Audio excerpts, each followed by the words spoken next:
What's up? What's up? What's up? What's up? How's everybody doing today? It's your boy Wildcard Mar in the building. Of course, I'm joined here by the big bruh, big homie, Detroit Mel, the man with the great master plan for the I.O.W network. And yes, we What are up, here though? again with another episode of I.O.W. W Sports.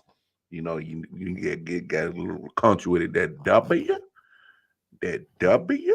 W. That W? Anyway, hope everybody had a fantastic weekend. We are here with another jam-packed 2 hours, and we're gonna talk on some sports, y'all. I mean, y'all know how we get down, but as always, you see scrolling on the bottom of your screen. Make sure you go show us some love on all our social media platforms. IOW Sports Network is your address for the Facebook, the Instagram, as well as the YouTube. Definitely going over to the Right. YouTube. Like, share, subscribe, hit that bell notification, spread the Bing. words, let everybody know what's going down in the I.O.W land, especially over on YouTube. That's where all the content is held. Our Instagram page and at I.O.W Sports One and Twitter. Those pages are usually there to give you little snippets, little teasers of what's getting dropped on the YouTube page, Right. and then of course on the Facebook page, I.O.W Sports Network. It's dedicated to y'all, you guys, the fans. Please make sure go on over there. You know, uh, join the Facebook page because it's for you guys. It gives you a chance to drop a funny sports meme, get everybody laughing. Unfortunately, thanks to the damn Bengals, we weren't allowed to do any Cowboys memes this week. Um, Man, bingo mess everything up. Now we'll get into that because we got to discuss what's going on right there. We'll get into that.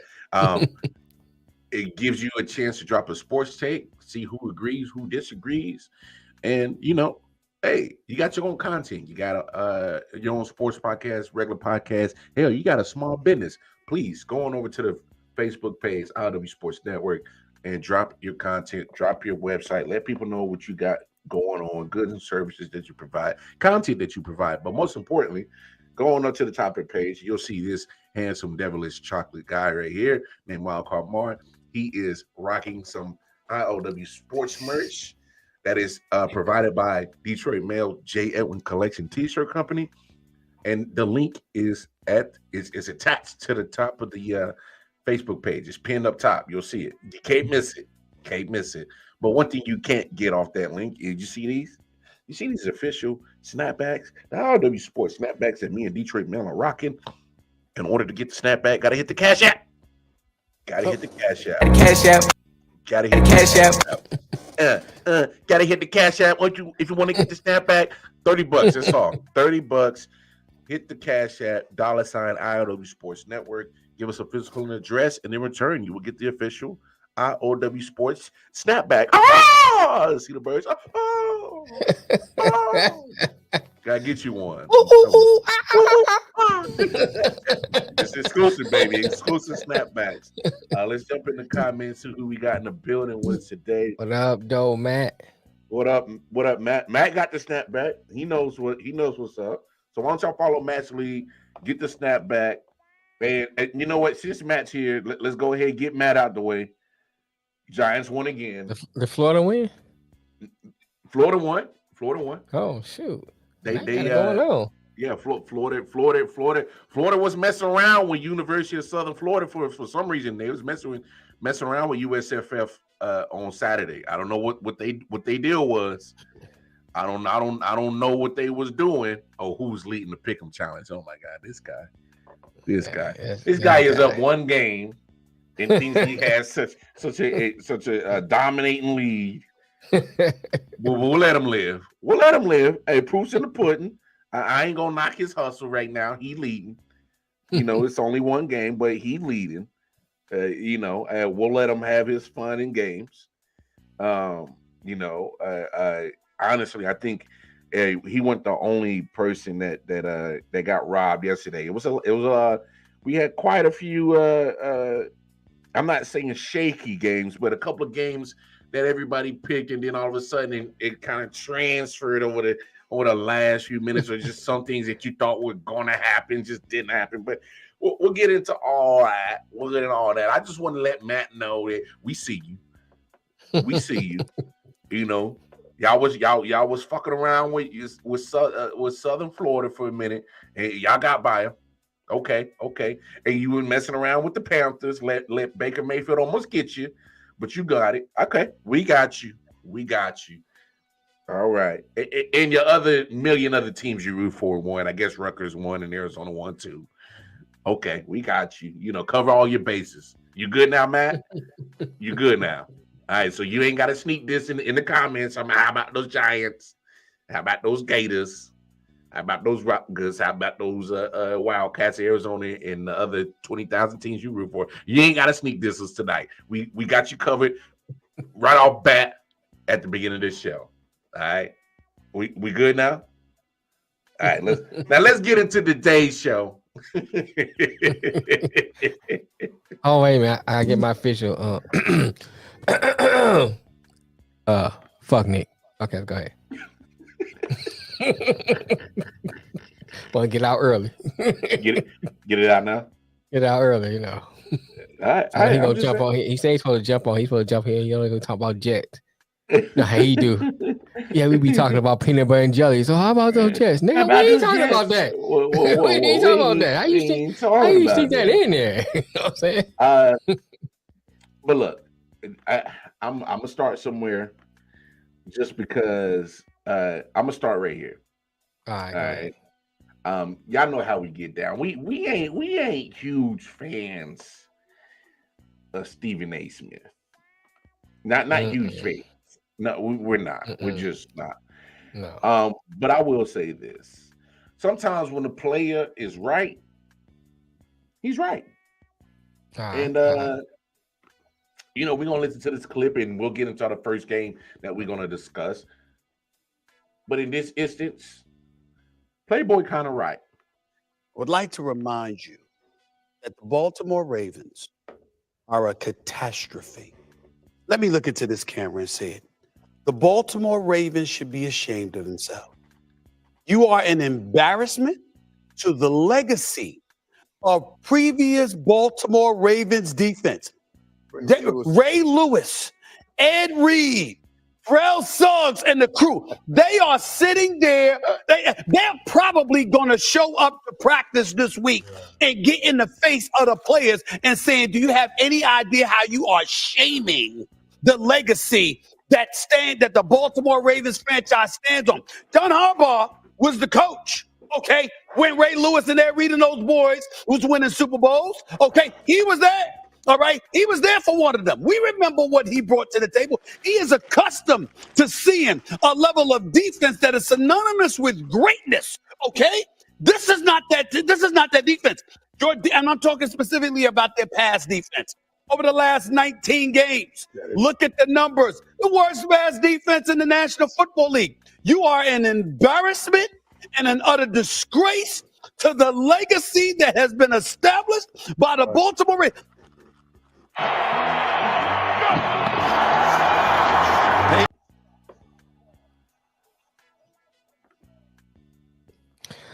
Where's the lie? Look. We ain't the biggest fans. Okay, that's fine. But you know what? When the brother is right, the brother is right. Yes, I'm supposed to brag about last week, but that was last week. I gave you your props, Matt. I gave you your props. You're leading the pick 'em. You got what you got what you needed, got what you want. We gave MJ all of his credit at the beginning. Oh, yeah, no fat lady singing yet. Yeah, fat lady ain't singing yet. She's still humming. Thank you, Matt. Thanks. She's still humming. She's still warming up the vocal cords. Look, I'm with you, fellas. On fuck Stephen A. Smith, and you know, but sometimes when a player is right, a player is right. I mean, he got a good point, but I just can't get past him. I be trying to just because he can be right about. He can tell me about the if you go down that way, you're gonna die. Well, nigga, I'm about to die because I can't listen to you. You just go ahead and risk it. Just go ahead and risk it, man, for the biscuit. I just can't even get with you, bro. That's how much I can't stand. I mean, it's just so irritating, bro. So just get your point out. You are a disgrace. Fuck up. You know what I'm saying? Yeah, you didn't ruin the whole point. You know what I'm saying? No, I mean he has a point about you don't. The way they played yesterday, they should have won that game. And let's put in the context of what exactly we are talking about. Fans that didn't get a chance to see yesterday's slew of games. You got the Baltimore Ravens up 35-21, literally about 7.5 minutes left in the game. Mm-hmm. 7.5 minutes left in the game. And Baltimore Ravens are up 3 touchdowns, 3 extra points, and they found a way to lose. And I know what, and I wanted to start here because I know what everybody say, and I'm gonna go ahead and address it now because obviously I am the Chief fan here. Oh, look at the Chiefs! Look at the Chiefs! You were moving the ball slow against the Chargers on Thursday. You know, y'all wasn't looking like y'all was against the Cardinals. If you had Tyreek Hill still, if Tyreek Hill was still on the Chiefs, you would have blew him out the water. But look what he does with Tua. Now Tua looking like he's the next great quarterback. I didn't heard it all. I didn't heard it all since Thursday, and especially after Tyreek went off yesterday. Bet you wish you still had Tyreek Hill. Bet you look. All I want to say is, look at this buffoonery right here of the defense. And when I say this, for once, that Stephen A is actually right. Just look at this shit. Just look at this shit, and tell me that Stephen A ain't right. Just look. Just take a look. Just take a look. Come up with some magic in the fourth quarter. Look at the defensive coverage. Look at the coverage. 60 yards. You talking about blown coverage? You talking about absolutely a disgrace of defensive play and from a franchise like the Baltimore Ravens, who are synonymous with playing defense, and you cost yourself look at this coverage. Look at the corner. First of all, he's a rookie.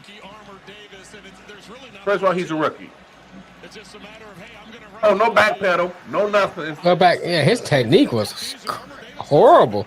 Just literally let the fastest guy in the NFL just walk. Yeah, right but even past. when you release to the safety, he's supposed to still backpedal and he's supposed to just stand there. That play looked exactly like the Corey Davis touchdown in the Jet game, where the corner was playing zone, thinking he had help over top. Because Corey Davis, the same shit happened. Corey Davis got open, and he but you still supposed even release to the safety, you're still supposed to backpedal some. Because but but it looked like it was more like a retreat, and then like I'm passing you off to the next defender. Yeah. Nobody was there, so he may have got the play call. Like you said, he's a rookie, so he may have got the play call wrong. What's up, fellas? How you guys doing? What's happening? What's going on, Nick? How you doing, bro? And look, I'm sick. Nicky's sick. His birthday, he didn't feel well Friday night here, man. The kid got COVID. He gave it to me. Oh, wow. Happy birthday, kid. Yeah, happy birthday, right? And I heard Mel say, fuck Nick, so fuck you too, man. Oh, thank you. That's only just number one. Look, congratulations to your Lions, pal. Oh, yeah. Thank you. Same to the Jets. Fact of the matter is, look, and we'll get. Hey, we had a first time in I.O.W. sports history. All teams won. All our teams won. Even the Giants won. I think even the Giants won. I think we had it 1 week last year. I remember we were joking about it. Hey, well, it doesn't happen too often, but it doesn't. All right, man. Hey, slow down. Yeah. Start taking a little jazz at me, man. We'll get into the celebration of it, but I'm looking at this Ravens defense, and I'm like, what is this? This doesn't look like a Ravens franchise type of defense. What is this? I wish they played that shit against us the week before. What is this? What is this? Just atrociousness of a pass defense. I don't know what Marcus Peters got burnt on the touchdown before that one that we just showed. He got burnt. So literally, Tyreek scored twice in the last 2 minutes off of just blown coverages. And look, I'm not hating on Tyreek. I'm not. He made plays. I'm not hating on Tua. He made the plays. When the blown coverage is blown, you make the play. You got to make the throw. And he Yeah, did. you take advantage of it. Yeah, You take advantage regardless. of it. Right. But one thing I will not do is act like Tua and Tyreek and Jalen Waddle all of a sudden are about to explode and go nuts over this whole NFL season. And everybody, all these talking heads are trying to put the Dolphins next to the Bills. I'm like, no. Whoa, pump the brakes, pump. Well, that's how you know that because everybody gonna say, "Oh, we I have seen have two." Tyreek Hill run past the Bills coverage a couple times last year. So You're right. Yeah, but he also had Patrick Mahomes throwing to him. Yeah, and So you know, I'm surprised that the whole fourth quarter didn't run out with how long that ball was in the air. So let me ask you this, fellas. go ahead. Detroit, man, I'll kick it off. Hmm. Are the Dolphins a legit AFC contender, or is this just early greatness, early hype? Well, man, you got. I take it back to last year. How last year started off, where a lot of teams was losing that you wouldn't expect to lose, a lot of teams were winning you wouldn't expect to win, and then towards the middle of the season, everything started to level itself out. You know, and I think that's just one of the things you're looking at too. Are the Dolphins improved? I said they were from getting to see they are improved. Is this Tua's silent critics? I still say the jury is still out on that because I don't have enough evidence to see that yet. 2 games is not enough. He like I said, that was blown coverage. I mean, if you're an NFL quarterback, you should be able to take advantage of blown coverage. That's not really showing me that you are a better quarterback. Let me see what you do when the coverage is tight. You got to put a throw in there in tight coverage. Or when they playing tight defense on you, let me see what you do. Then I can say, okay, Tua has emerged to be in the same conversation with the Bills. Are they number 2? I think they're number 2 in the division right now. I give them that. Yeah, I give them that. That means no. Especially as you saw, right? Especially as what the Patriots did. You know what I'm saying? So I was hoping they did. Yeah, Pittsburgh. Pittsburgh let me down on that one too. We get into that one too. Yeah, we'll get into that one too. Yeah. That was. So I don't think that is enough evidence out there yet to really crown him or crown the Dolphins as a team yet. They got weapons. They got good players on there, but I still think Tua is the X factor. Can he be consistent? Big homie Nick, same question. Well, let's be real. You were down 35-14, right? 35-21. Yeah. 21, yeah. Okay, I thought they were down 21. Oh no, you're right. They were down 3 scores. So it was 35-14. Literally, it was like still almost 8 minutes, 7.5 minutes left on the clock, and they were still down 35-14 when they got that one touchdown. So I mean, they do have some shit wrong, right? But it looks like Baltimore just collapsed. Yeah, it's not like they shut Baltimore out. They looked like a dominant team. Baltimore the wheels came off and shit got ugly. And I was on the defensive side. I'll say that on the defensive side because if you look at the game, offensive too, right? Because it was 35-14 and they only put up a field goal the last quarter and a half, so they went stale there. Well, here's the thing: you're up 3 scores with 7.5 minutes left on offense. You're thinking, let's just salt the clock. And you're not thinking about getting more points. It wasn't until they were down that they were still up 1 touchdown. They were like, "Oh, I guess we better do something on offense." Yeah. And I think it was a little bit of a coaching blunder. I think it was a defensive blunder for sure. I mean, I don't. That's the one thing I say I like about college when it comes to stuff like this. They never let off the gas in college. Yeah. You know what I'm saying? We gonna hang 100. We gonna hang 100 on you, and I think that's what the pros will start. But they put 77 up on Toledo. Yeah, 77. Right. Yeah, you know what I'm saying? Touchdowns, Jesus bro. I mean, never let your foot off the gas. You never should let your foot off the gas. Right.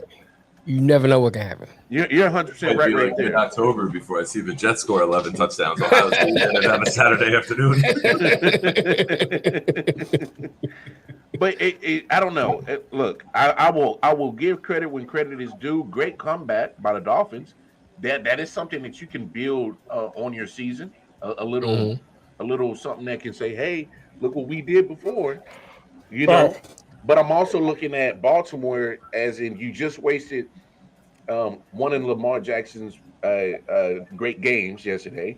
Mm. He put up a great game yesterday. Had a great game and had a great touchdown run. Was flinging the ball all over the field. And you take his performance and you instantly throw it in the toilet and flush it down the drain because you can't play defense. That wasn't even prevent defense. That was because you didn't prevent nothing. You Right. allowed everything to happen. That was absolutely atrocious. And like I said, I don't agree a lot with Stephen A. Smith, but you look at the lineage of Baltimore Ravens defense and what was happened yesterday does not reflect that lineage of what the defense of that franchise normally is supposed to look like. It just didn't. It was atrocious. It was disgusting. And if they think they're going to be a playoff team, they gotta look in the mirror and recalibrate some shit because that was unacceptable. Right. You don't lose a game up 35-14, 7.5 way through the fourth quarter. You don't lose that game. Period. They got to readjust some of they thought process and what they think what they really are, and they got to do better than that. Because I know a whole bunch of Baltimore Ravens fans that are upset as hell today, and as they should be, because that was you. Who gives up a 21-point deficit halfway through the fourth quarter? Who does that? Who does that? The It was Lions. well, They've done it but before. but they've done it before. But you know what? Mm. Matter of fact, let's segue into that. I thought you guys did exactly what you were supposed to do. You finished the game. Right. You finished the Hmm. game. Even when Commanders and Carson Wentz made a couple of late trash touchdowns, you guys found a way to rebuttal and kept the gap in between. So go Mm. ahead, Detroit Mel. Speak on a victory for your Detroit Lions. First, I like to address Ant when she was here. Um, you know, Ah, he, ah. he was You knew, all this. We you gonna knew he was win. no showing today, Da-da-da. man. Oh, He ain't I just got showing to up till say, next I Monday. got to say to Ant. Now talk that shit that you was talking to your bro. What's that shit you were talking, huh?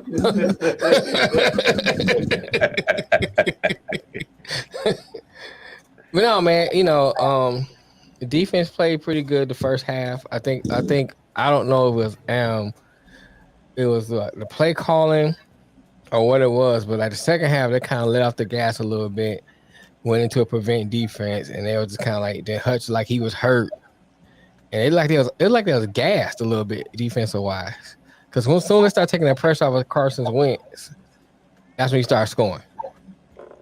And I think they was better when they was putting pressure on it, because if you was putting pressure on Wentz, Wentz was just like he was he either was he he, was he was just frustrated.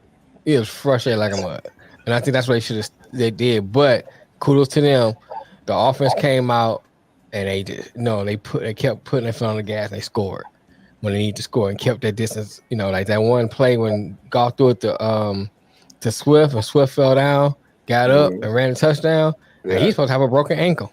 I mean, Mhm. not broken ankle, sprained Ankle ankle. sprain. Yeah. Yeah.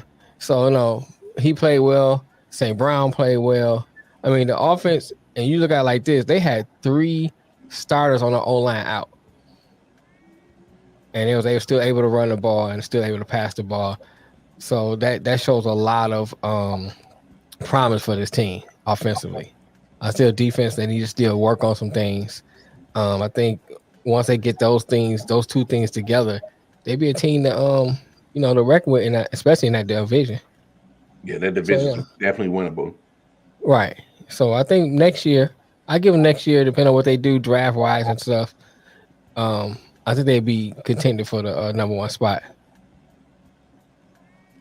But I did say they was gonna win this game. Oh yeah. Yeah. I mean, all you got to do is look at the pick'em contest, and you saw who was going to pick the Lions to win. But Hmm. um, look,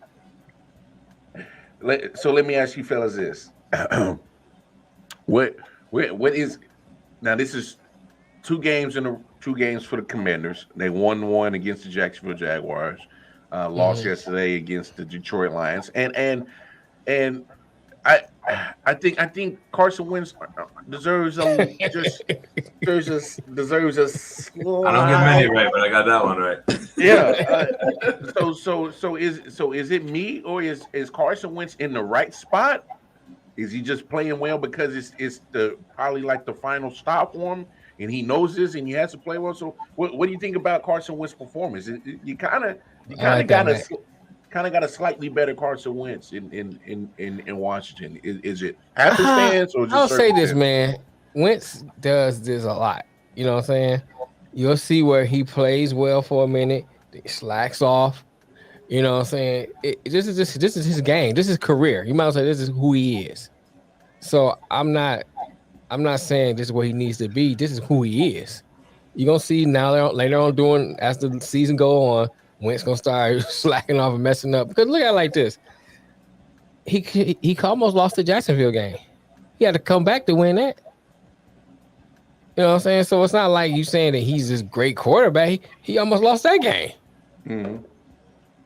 You know, he should have got beaten worse than he did in Detroit. So it's like, then you talk about you look at the defense. You know, they talk about we know how good the defense is in Washington, especially that front four, even without Chase. Mhm. And they hung 35 points on him. Or 36. Yeah. What up, Kofi? Kofi Weeson, shout out Kofi Weeson. So I mean, I don't think it all belongs. 52 that the Lions have scored 30 or more in straight games. Right. 52. What I got? You got a piss test in the morning? Yeah, you can drink all that water. You drinking all that water. You drinking all that water like you got a piss test in the morning. COVID, man. I'm fucking sitting here sweating. My throat is all itchy. Dude, I drink 2 of those a day, Kofi. Shit, Just better in than me. case they ever surprise me. No, but no. Hey, Detroit gets a big win, and so now let's move on. Let's move on to your squad because Nick, here's the thing. Cleveland obviously has been looking at with such a good roster. Obviously, we know about the situation with Deshaun Watson, but they let this happen yesterday. And now all eyes on Braden Mann trying to convert. And his onside kick. He goes near side of the field. Who's got it? It's still loose. I think And the the Jets got Jets. it. No signal yet. Now they say Jets football. Wow. Just a wild last few minutes here in Cleveland. 2 chances to get 10 for the Jets. Flacco over the middle. It's caught. Touchdown. Garrett Wilson. The Jets trying to pull a miracle.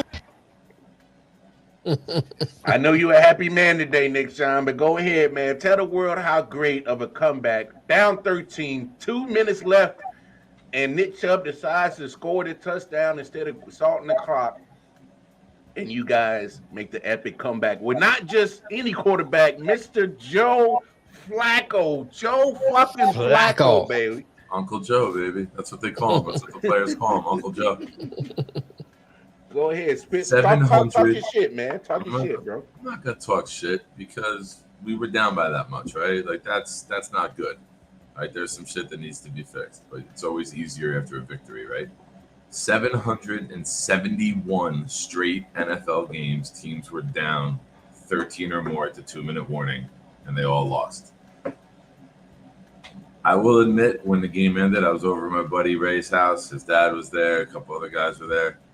And the TV in the kitchen had the red zone on.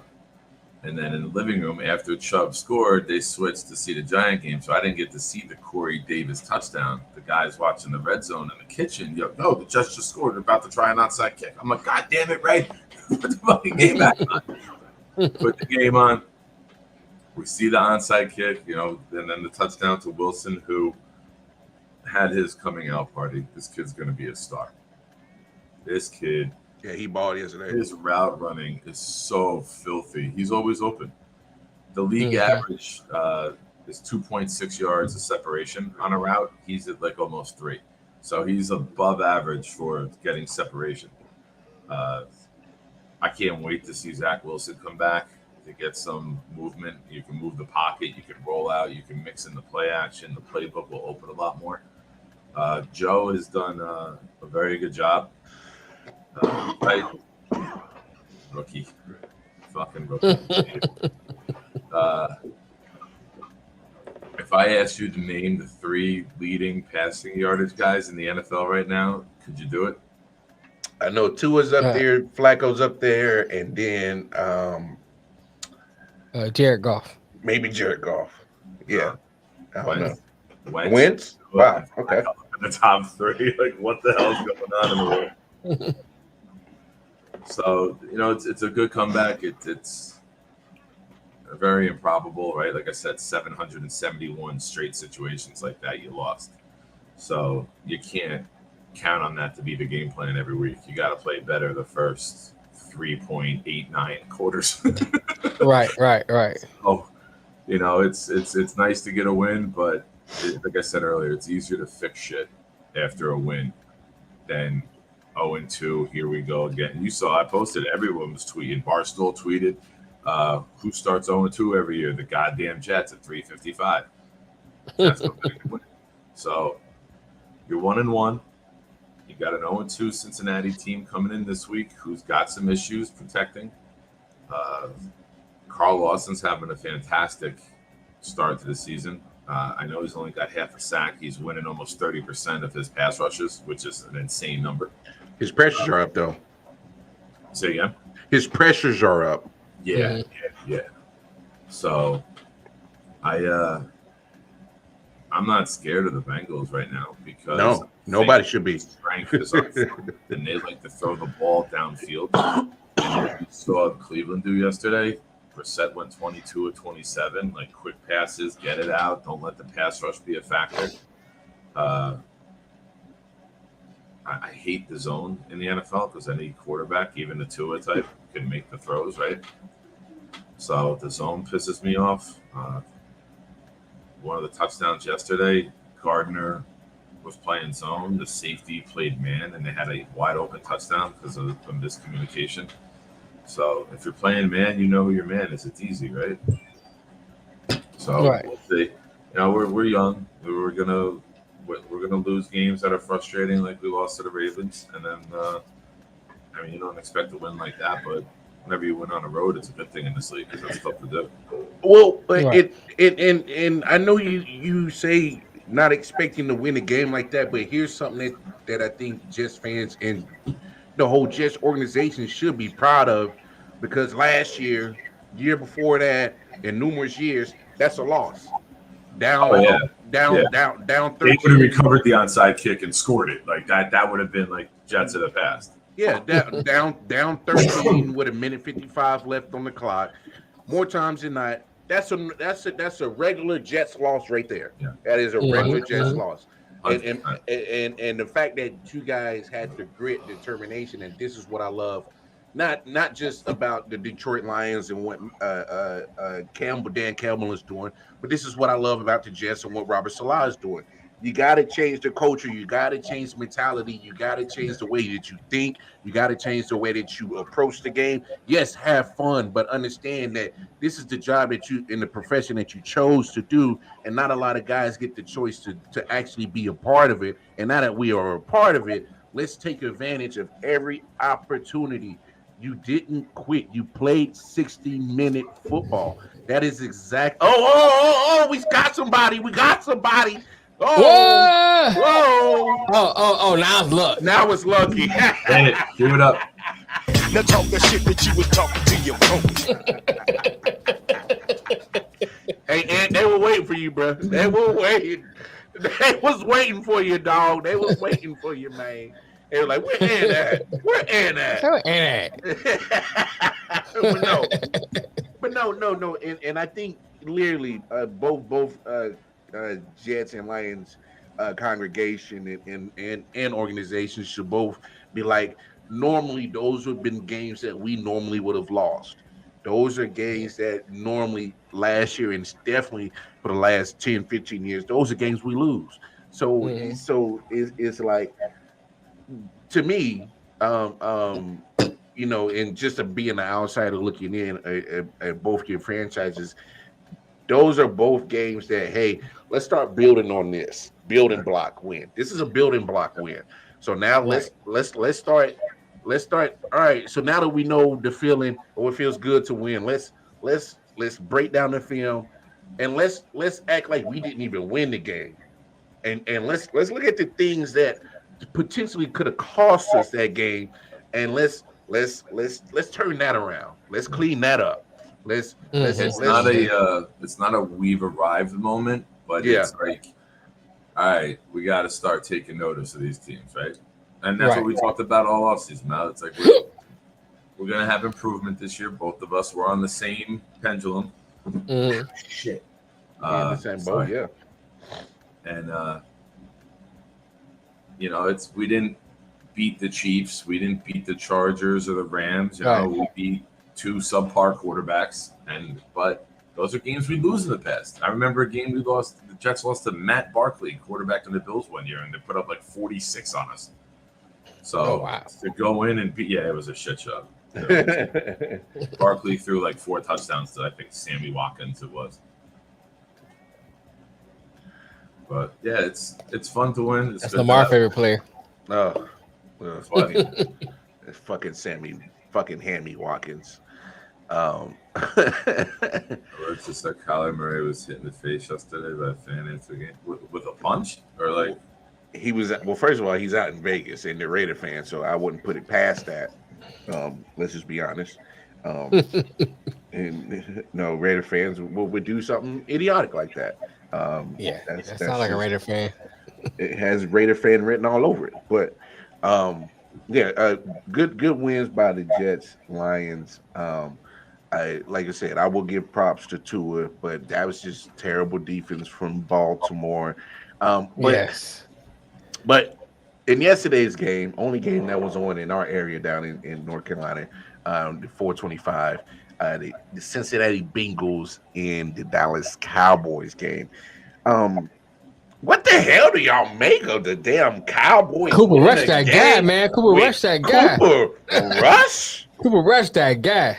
Cooper I Rush? thought the NFL didn't have enough room for 2 Coopers, but I guess so. Hanging when Mr. Cooper gets it done, and the defending reigning AFC champions just so let me ask you this, fellas.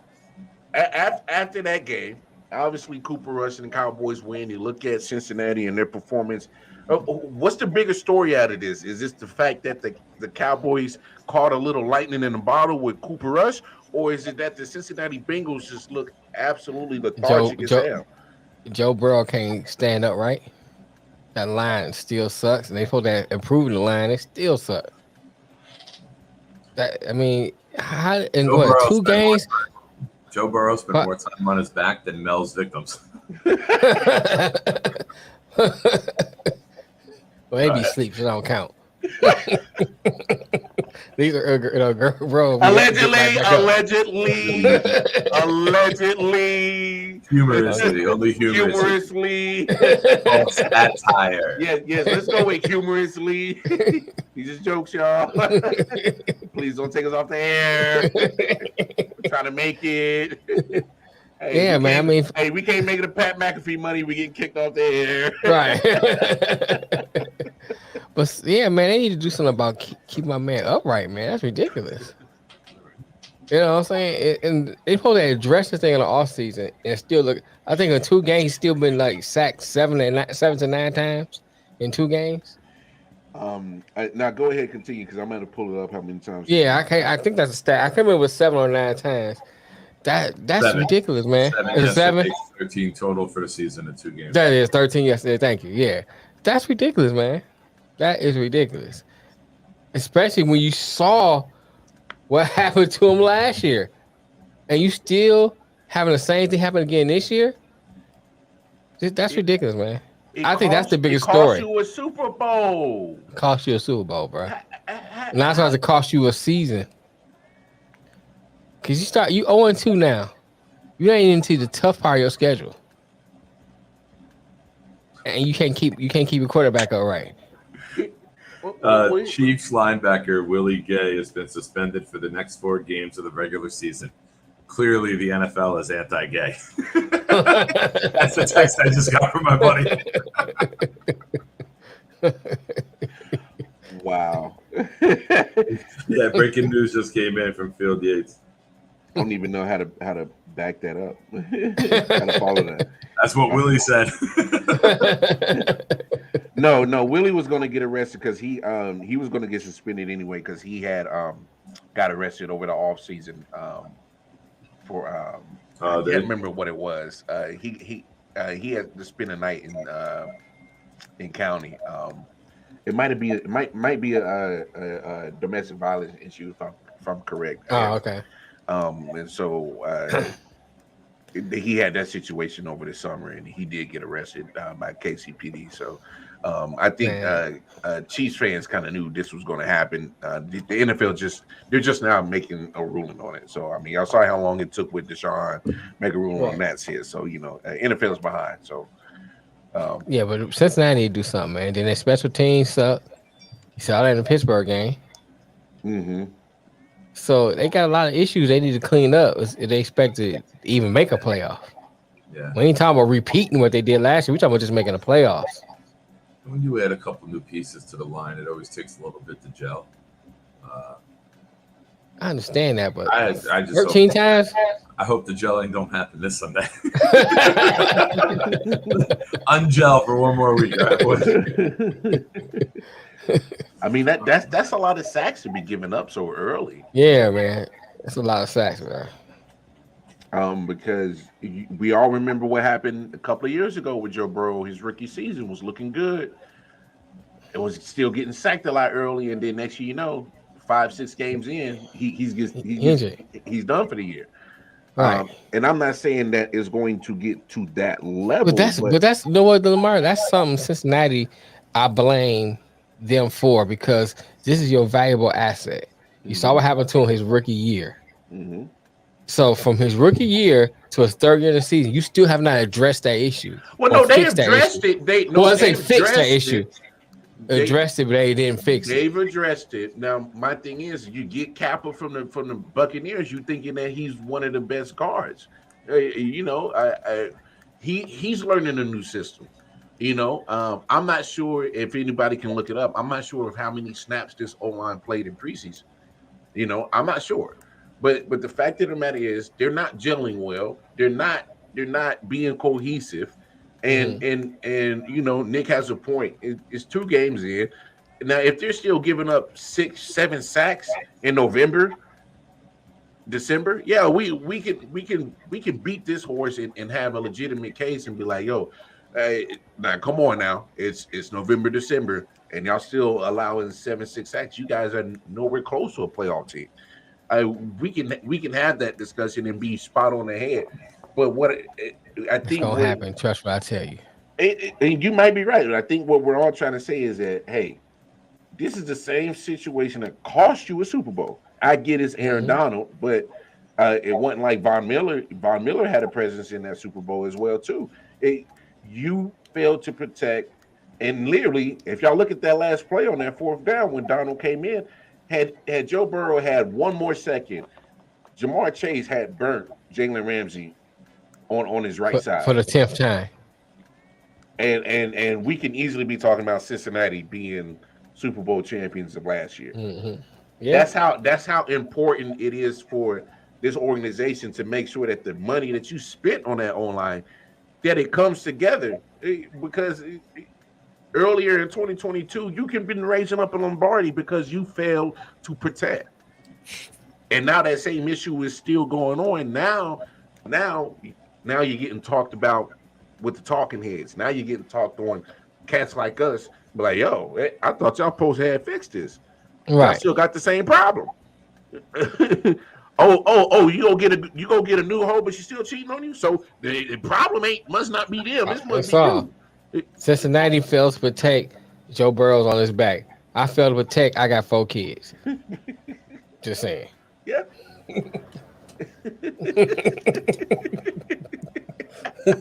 I failed to protect. Now I got 4 kids. hits. Line of the night.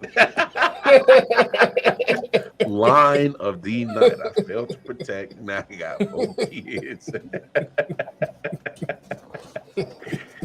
Oh my gosh. Like, but I'll say this.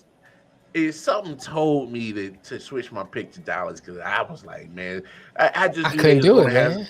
I couldn't either, but I was like, man, they're gonna have some weird mojo because Dak's gone, and of course Cooper Rush connected with Brown because they both was on the practice squad together, so they Right. have a rapport and they light it up. Like I just thought honestly when I saw the line and the pick, I was like, well, they're gonna fix this issue. At least they might, Dallas might get some sacks, but they ain't gonna be like it was the first game or like it was last season. And it's just like, oh, come on. Then you look at they play Pittsburgh, so I took that in consideration too. You know what I'm saying? All that's taken consideration. And I said, okay, Dallas don't have Dak, and they look bad. They look horrible, man. I also say this. I think that's a bad loss for the. Obviously, I think we all can agree this is a bad loss for Cincinnati. But they look at Ansay gone. Joe Burrow be the next Luck. Andrew Luck, yeah, he could be on par with that. But I would say that it makes it that much worse of a loss for Cincinnati is because you already lost to a division rival in Pittsburgh. So now Right. you're 0-2, and now you are literally, it may seem like, oh yeah, we got 15 more games, and trust me, them 15 more games will fly by in Quickly. in a heartbeat. So by the time you get to those 15 games, I'm telling you, if you keep yourself behind this 8 ball, damn being repeat AFC champions, damn that. So you want to make the playoffs, bro? That's what I'm saying. Yeah. And like Matt said, they ain't blocking for him. He might not even make it through the season. Well, hell, I mean, you got the Jets next week. I don't think that's a cakewalk no more. No. And the way that you are failing to protect Joe Burrow, I do like that matchup of that front four of the Jets. You know what I'm saying? Ain't taking the stabs. Taking stabs. They're going to end. Taking stabs. No, we'll get to that in a second. We'll get to it in a second because we'll talk about that game, and then of course we got to preview 2 Monday Night Football games today. But look, so you got the Jets go to East Rutherford on Sunday, and then you got a short turnaround and see the Dolphins on Thursday. So you get a small little bye week. Go get the Ravens and Baltimore.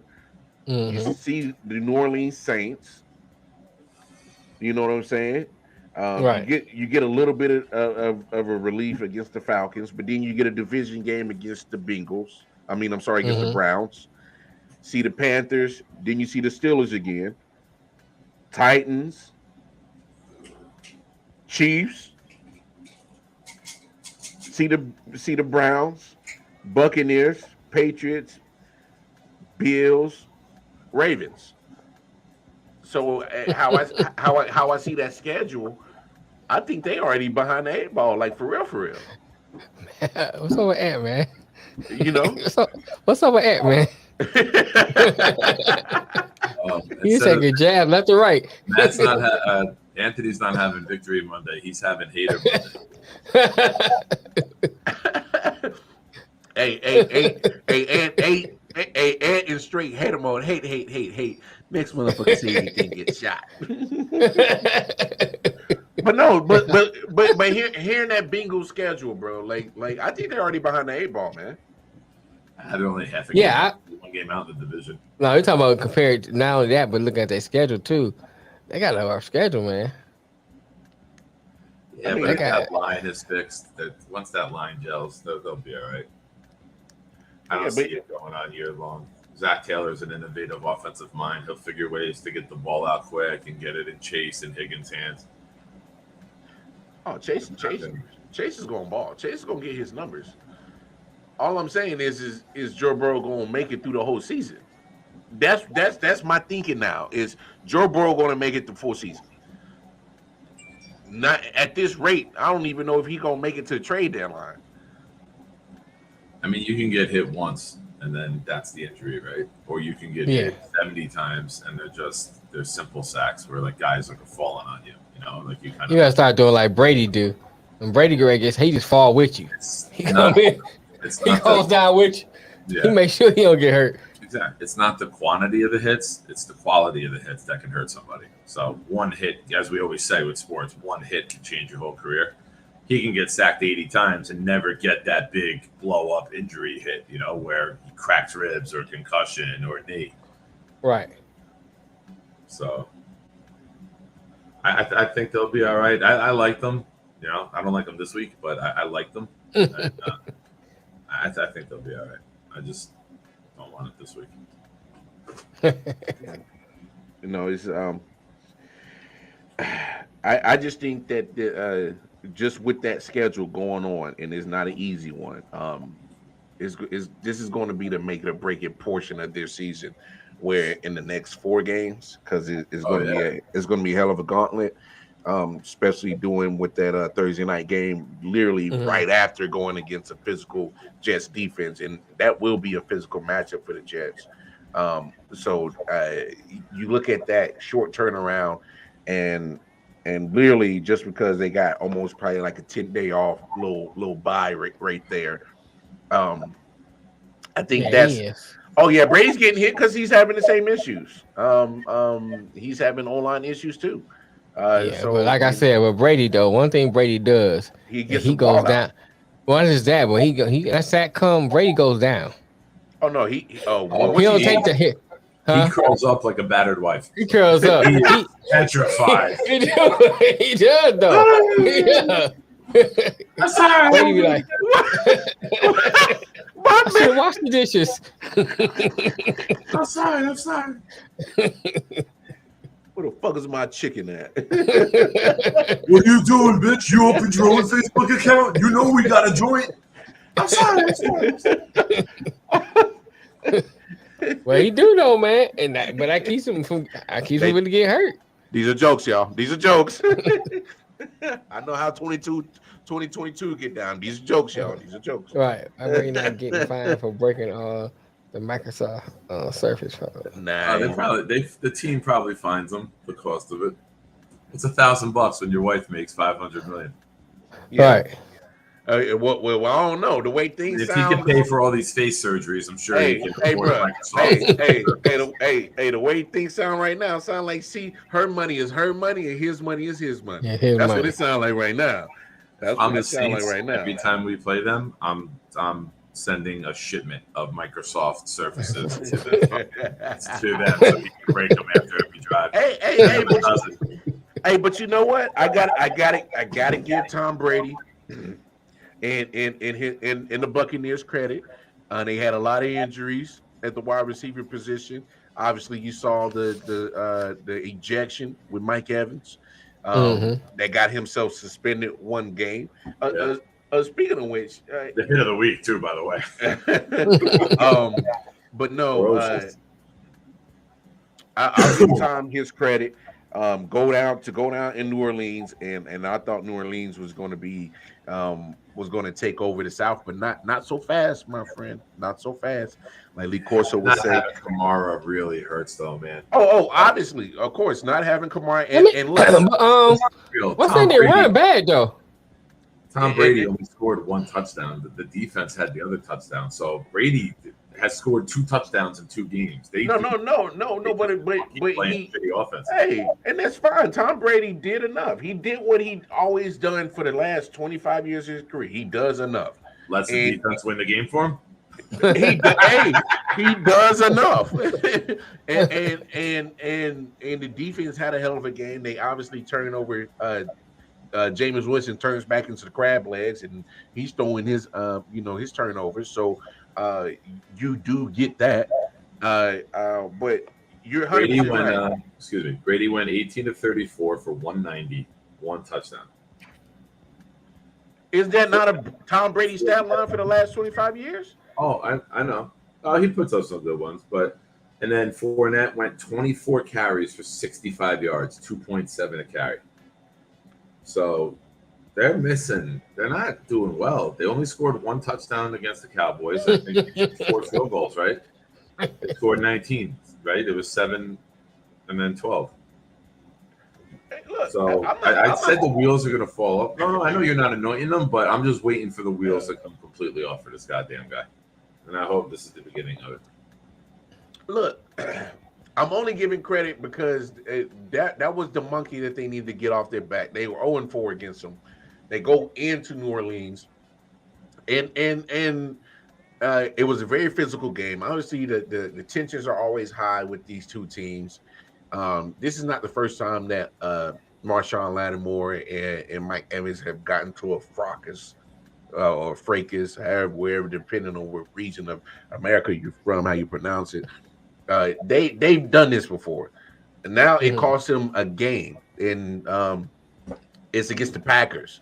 So you already have a very injury depleted wide receiver core with Godwin and Julio Jones, and now Mike Evans suspended. It's like you're losing weapons left and right, and he's doing enough. That's all I'm saying. He's doing enough.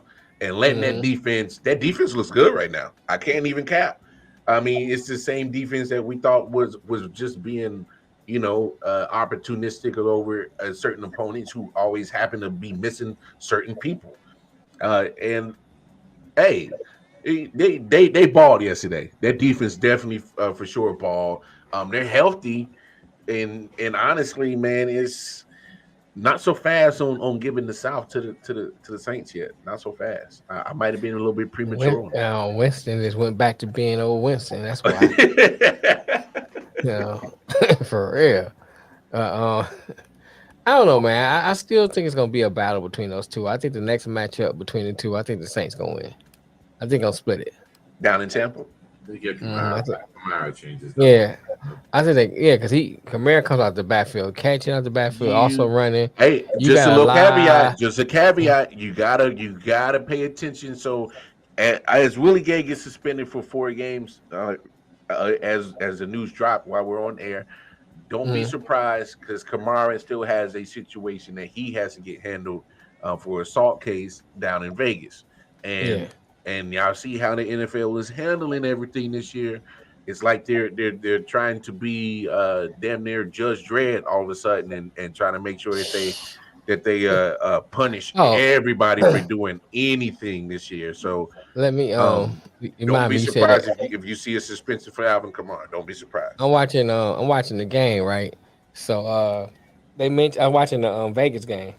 So one announcer said, "Hey, yeah, they mentioned that the Las Vegas Aces won the WNBA championship, right?" Yeah. So the guy says, "Yeah, this is Vegas' first championship for a major league team." I'm looking like, "Hey, the Knights it's not a major league team." I mean, the Knights literally won the first time they became into the NHL. Well, no, they got to Stanley Cup. They didn't win though. Who said it? I thought they won. No, they didn't win. I thought they won. They got to the finals their first year in existence, but they didn't win it. Oh, they didn't win it? I thought they won it. No. Oh, okay. Then you was right. I thought it was just satire because he called the WNBA major title.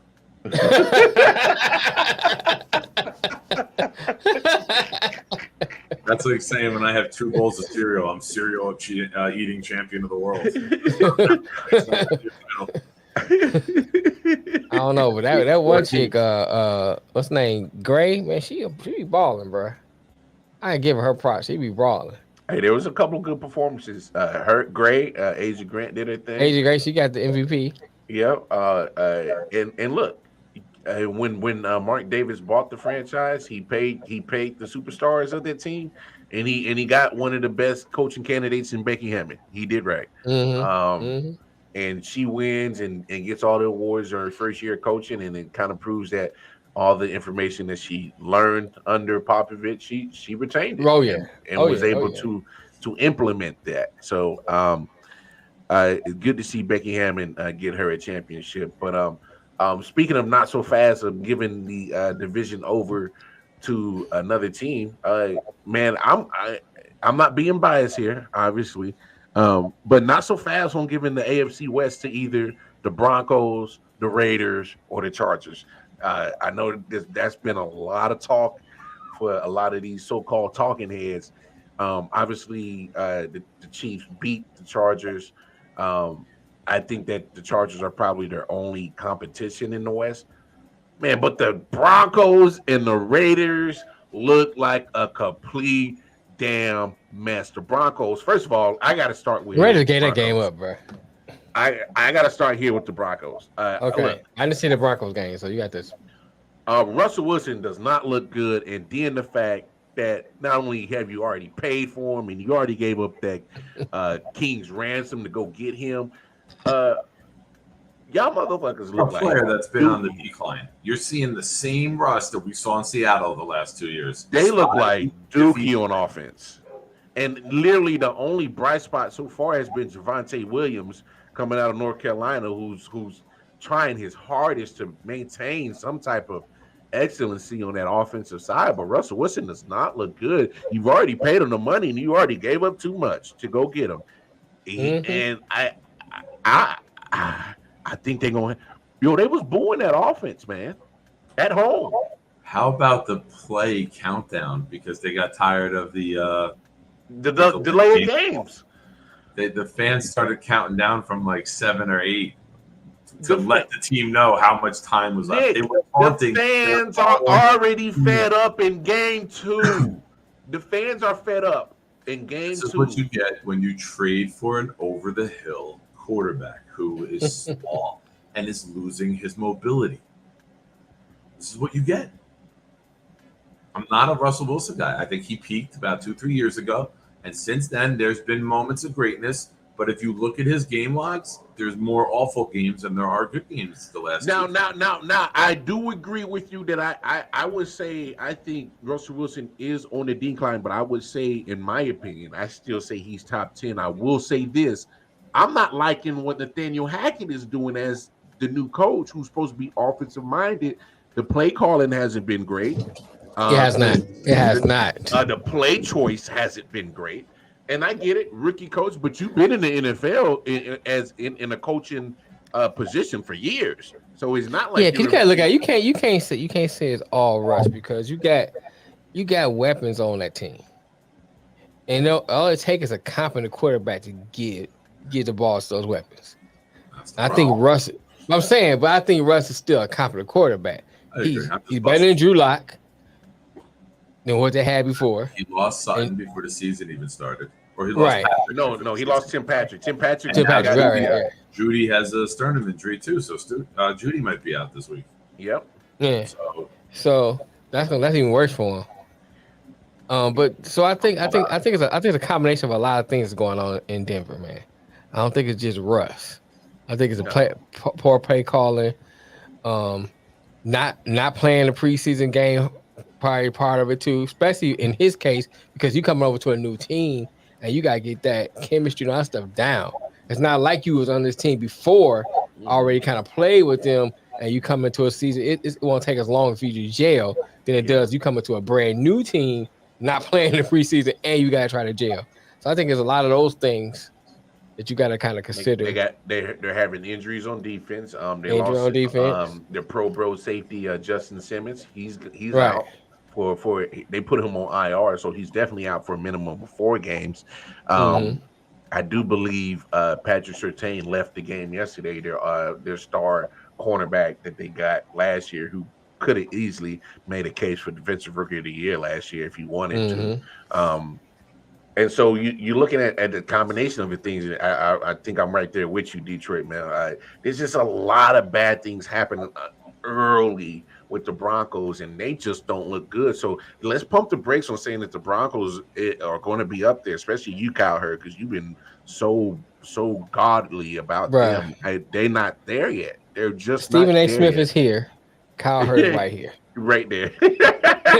he ain't up here, but he right here. Yeah, people that get on my nerve. He's creeping up there. He's creeping up there. Come on. No. Come on.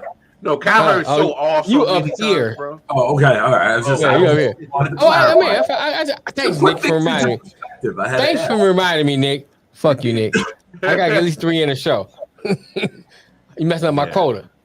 Damn, yeah, you been kind of slacking lately, bro. I know, man. I know, man. It's because he got COVID, man. I'm trying to look out for him. He already look horrible. And then he got COVID. Can't be looking horrible and Right, having COVID at the same yeah. time. Like, he lost, man. He like you lost a lot of weight. You looking like Arthur Ashe over there. You looking like yeah. Hold up. Take off that sweatshirt. I want to see Arthur Ashe.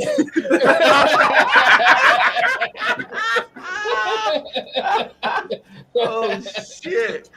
Bam! Shots fired. Got more flakes than frosted on those elbows. Oh shit! That boy been over there breaking bricks like he doing judo. Who is this? Oh my god! Who's this on Facebook? No, Matt bounces back and forth. That man just switched back over. I think Matt goes both ways.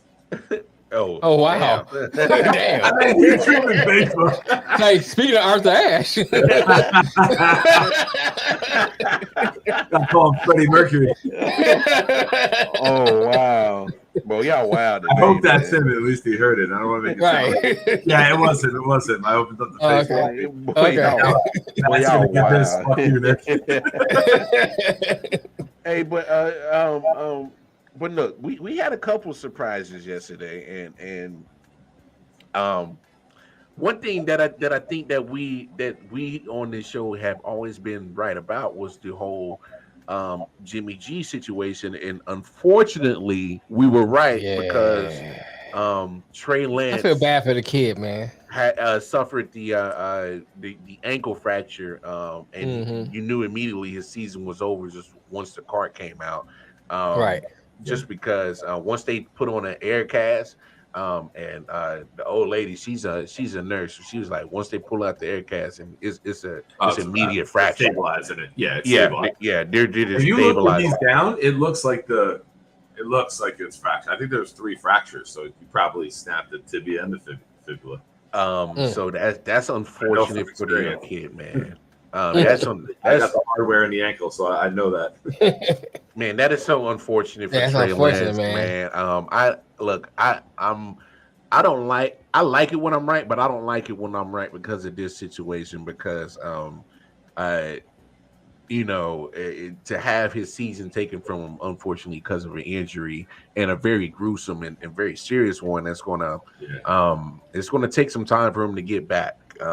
Definitely, he'll be done for the year. He went ahead and had surgery today. At least they had it planned for today.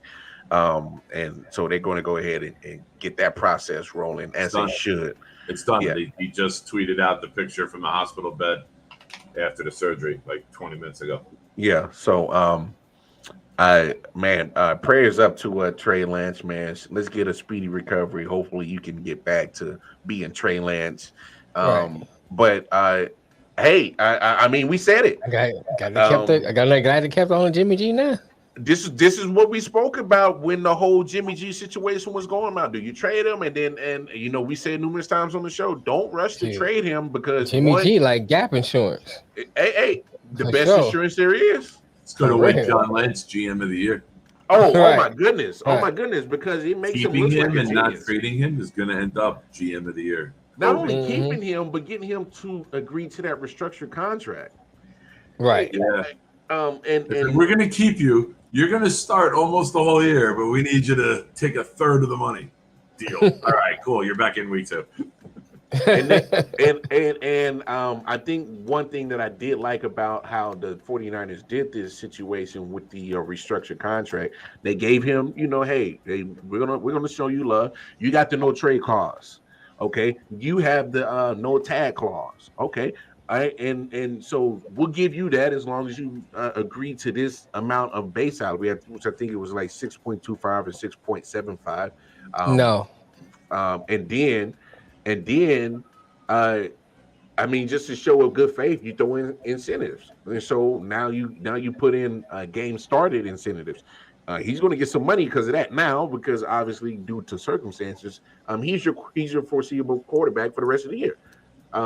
Yeah. Now, see Anthony's question. Now my question is, if Jimmy G gets the 49ers to the playoffs, do you keep him and trade Trey Lance? No, because you already go ahead. I'll let you answer it. No, and I hate. You don't make the trade because, first of all, you already gave up a lot to make sure you go gotten Trey Lance.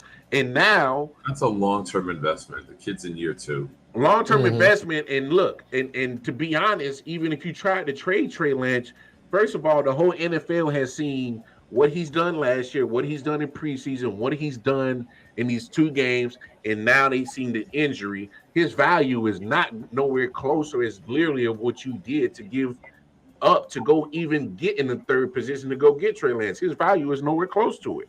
Plus you gotta look at it like this too. Jimmy G got you to the playoffs. We already see a ceiling. That's his ceiling right there. He gonna get you to the playoffs. He's gonna get you to a Super Bowl. And go get you a Super Bowl. So his ceiling is already. We already see his ceiling. It's already there. We don't know what the kid's ceiling is. So now you're investing into that's your future.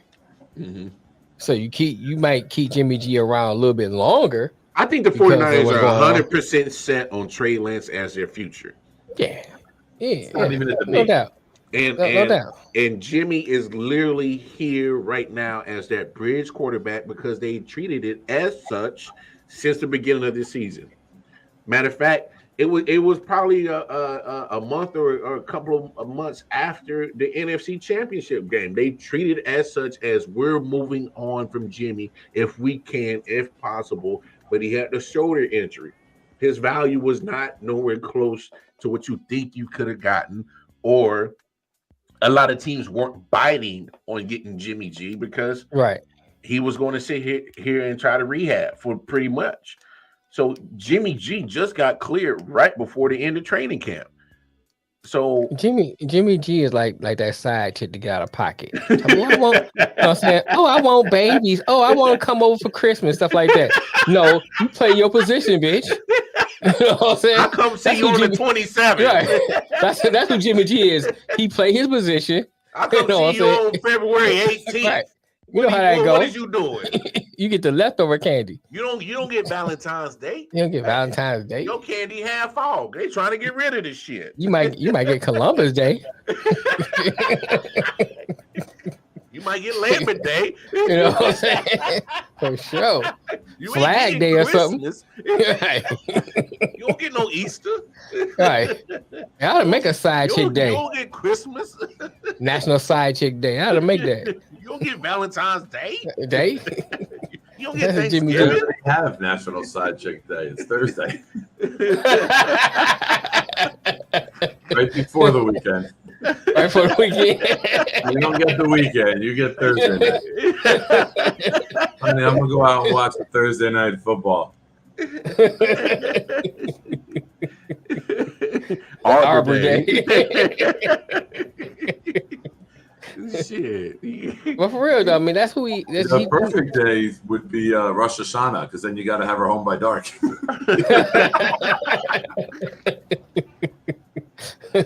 You still get to go out with wifey. Right. The views expressed on this show are strictly a serial cheater, Nick Shine. Hey, you don't get the main holiday. Sorry, boo-boo. This ain't right. what this is. Nobody. But Monday afternoon, girl. I work Tuesday to Saturday. Let's go. but guess what? This side chick is paying off, man. I mean, sometimes it pay off. I mean, she might get better head. You know what I'm saying? Right? Don't think it'll make you the main shit. Can we say fellatio? Fellatio. You can say fellatio. How we?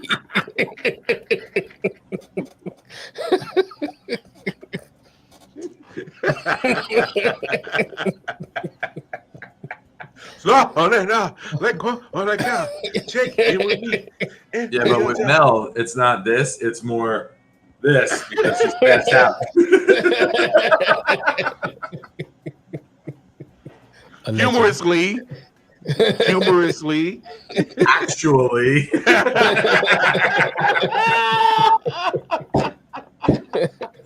oh, man. I think I used my last energy on that joke. I'm gonna go. Gentlemen, congratulations on everybody's win. All right, man. I.O.W. sweep, and just to throw one out for Matt, Judge is at 59, brother. Hit 2 more yesterday. I know you know. He did. So. Judge is on fire. Look, sidebar real quick. Go ahead. I said this on the late night show. I get what Shohei Ohtani is doing, and I get it. But anytime you keep doing it on a losing franchise, it's not going to even get nowhere close to the playoffs. This shit's so meaningless to me. It's meaningless. And I know the writers, they're the ones that vote on this MVP shit. Like, come on. You can't not vote for Judge. He's first in every major. And that's what I'm saying. To me, it's Judge or it's Judge. Like let's stop with the but Ohtani, his pitching is excellent. And his hitting is excellent. But come on, man. Look, I get it. Nobody is doing what Ohtani's doing, but you're putting that on a losing content. Mm-hmm. You're putting that on a losing team. They'd still be in the same place without you on the team. You have no value. You're an outstanding player, but your value does not increase as your team's performance. And I've always been a firm believer you should have 2 awards. The most outstanding player, like the year A-Rod won it on a last place team, and the most valuable player. Yes. Value is more important than outstanding in terms of the MVP for me. And I wish voters would vote that way. You are 100% right. Value. This is the word value. If Ohtani has no value because your team sucks, it's trash, it will be trash. It's trash with you on it, it's trash with you off of it. You have no value. So how can you be most valuable player when your team is trash with you and it's trash without you? It's trash, more trash. I agree. I'm out. All right, man. It's no conversation. It's Judge or else. Come on. It's got to be Judge. But you'll have people who West Coast bias. I see Ohtani play every day. I know what he does. He's just a fucking moron. Yeah. That was directed at you, Mel. Oh, appreciate it, man. Appreciate it. I'm going to leave. You want to get one more in before I go? You got to hit your quota. Nah, I'm good. Fuck you, Nick. All right, now I'm good. All right, man. Have a good one. No, it's thank God that fucking show ended. I hate those 2. Oh shit! Later, guys. All right, man. I mean, more. I'm sorry. All right. I thought you were gone. Sorry. He's always watching.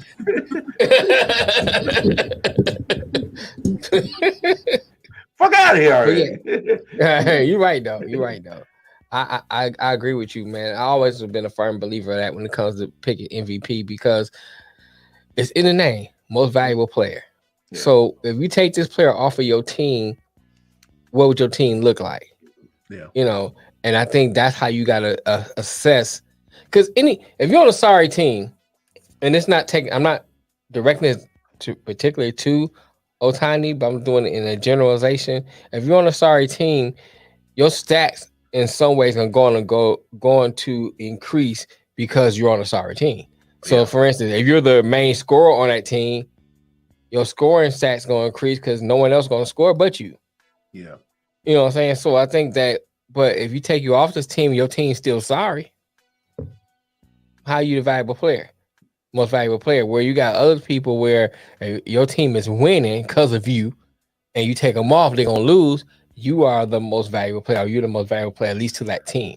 And that's how it should be assessed. It's funny that you kind of dropped it like that because look at the situation. There's been players in and out of the lineup for the Angels. Ohtani still beats Ohtani, but the team still loses. Mm-hmm. There's been players in and out of the lineup with the Yankees. And yet Judge takes his numbers to another level because he realizes there's a drop off that he has to pick up because other people are out. And excuse me, Right, Matt. Right. even through that bad month of August, Judge was still putting up numbers. And the Yankees were able to grab wins here and there when they could, but primarily because of him. Mm-hmm. And when you look at just that in general, when there's people being in and out of the lineup, the main thing, the nucleus that has stayed consistent with the Yankees has been Aaron Judge. The pitching Right. staff was pitching lights out for majority of the season. They go through their woes. You know what's still been consistent? Aaron Judge has still Aaron been Judge. knocking the cover off the damn ball, singles, Mm-hmm. doubles, home runs. Okay, Giancarlo Stanton goes out. Andrew Benintendi goes out. DJ LeMahieu goes out. Matt Carpenter has gone out. You know what's been the consistent hitter on that whole lineup, still hitting singles, doubles, and home runs? Aaron fucking Judge. All rise and give that man the fucking MVP and stop bullshitting with this favoritism of old bias of these damn writers that want to make a narrative about baseball. I don't give a damn what Ohtani is doing and hasn't been done since Beirut. He's on a sorry ass team. I don't want to watch the bullshit. Most people are more concerned when it comes to writers. I'm gonna say they're more in tune to what's the better story, what's the better storyline, what I'm saying, what's the prettier storyline. I ain't gonna say better because better, but prettier storyline, more sexier storyline. Rizzo You got a player over here who's from another country, comes in, he not only plays, he pitches, he bats, and he does it at a top level. Male. You know what I'm saying? Ooh, that's a better storyline. Light bulb. That's a better storyline. Mel, you know how we always talk about how Major League Baseball is terrible at their marketing? Mm-hmm. This is their way of marketing by giving him the MVP as if it's such a story. Yeah. But make him the face of baseball. But the true people that like baseball, we don't give a damn that you're giving this guy MVP. Matter of fact, we're upset that you're giving him MVP. Mm-hmm. Because when you put it on a trash product, who cares? Right. You tarnish the actual definition of the trophy. You spit on the definition of what it's supposed to mean. So now you're sacrificing the legacy, the lineage, and the importance of being an MVP for your marketing in 2022. And that's why Major League Baseball will forever be behind NBA and NFL, because you're taking your award and you're making it meaningless to grab a certain market when you can still get the market and still have the importance of the award. You can get that market. You can get that Japan market and the Asian market. You can just highlight Ohtani. Yeah. That's all you got to do. You don't have to sacrifice your trophy for the league is big enough to highlight more than one person. But when it comes to giving the MVP, give it to the person who deserves it, not because it's a better story. Who deserves it? And the way Judge is playing, he deserves the MVP. Period. There's nobody else. There's no other answer. No. So that's how it should be. And you're still gonna highlight Ohtani because what Ohtani is doing is great. You know what I'm saying? But it's not as great as what Judge is doing. Well, guess what? If you wanna highlight Ohtani so bad, put him in New York. Get him out. Get him off the fucking Angels roster. Give him a participation trophy. No. Just get him off the Angels roster. Get him off there. Well, Angels ain't gonna give him up.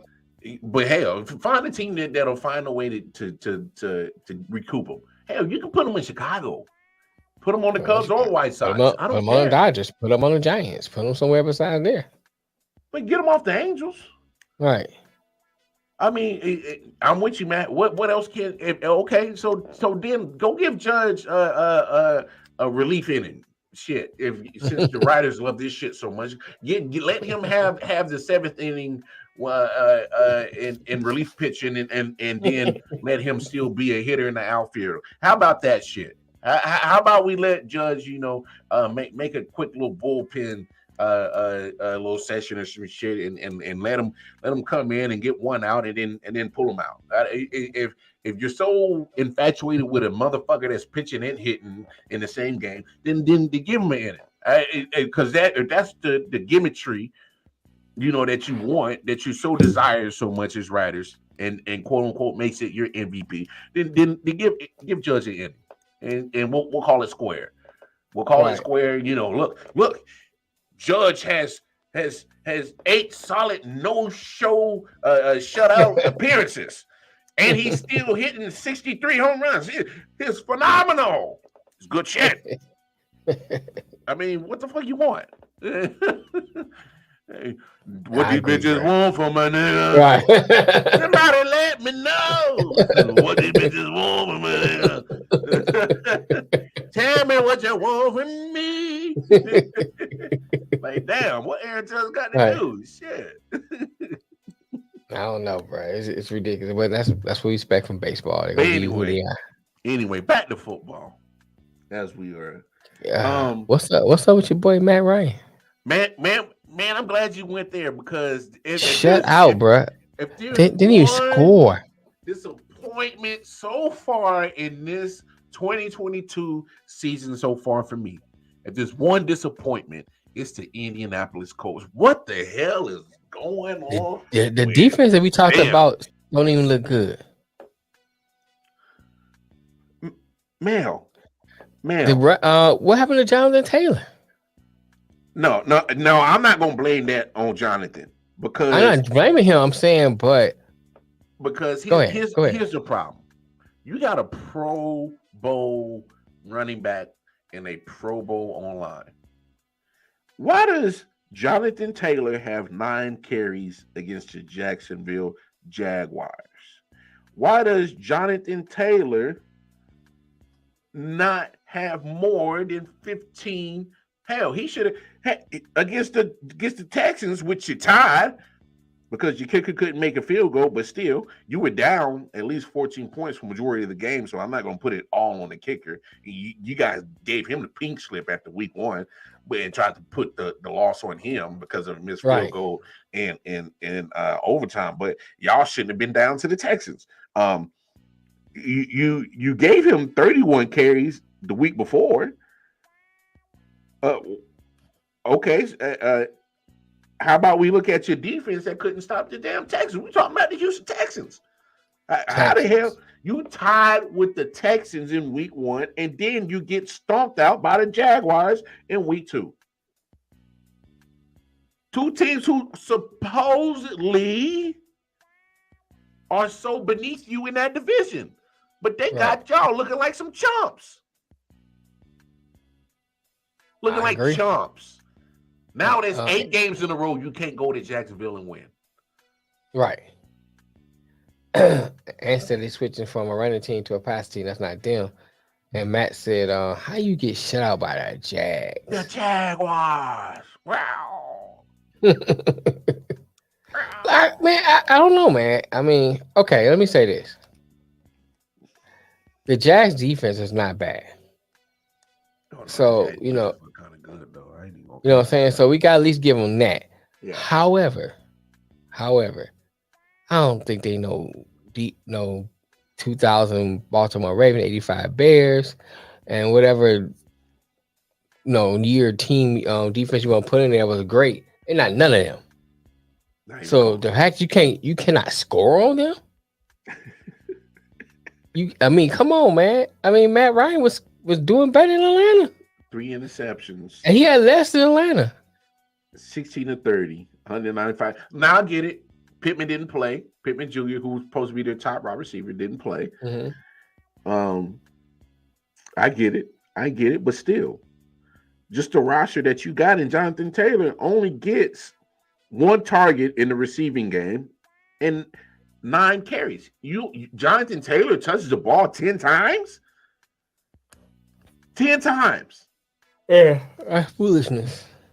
You're asking to lose by taking one of the best players in the NFL and you completely take him out of your own game plan. How does that happen?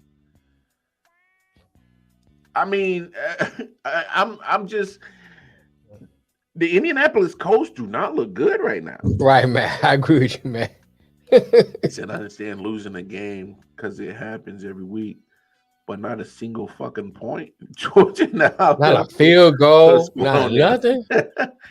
I mean, Joshua don't have 3 rounds. yeah, that defense is fast. No. That defense is fast. But god dang, like nothing. Nada? This is supposed to be a team that a lot of people was picking to easily win the AFC South, or at least contend with Tennessee. And the way that Tennessee look, and we'll see them later on tonight. I'm not Tennessee sure. don't look good either. Tennessee don't look good neither. This might be the time that the the Jaguars and Right. the Jaguars and the Texans might be on the top, and the two teams are reversed.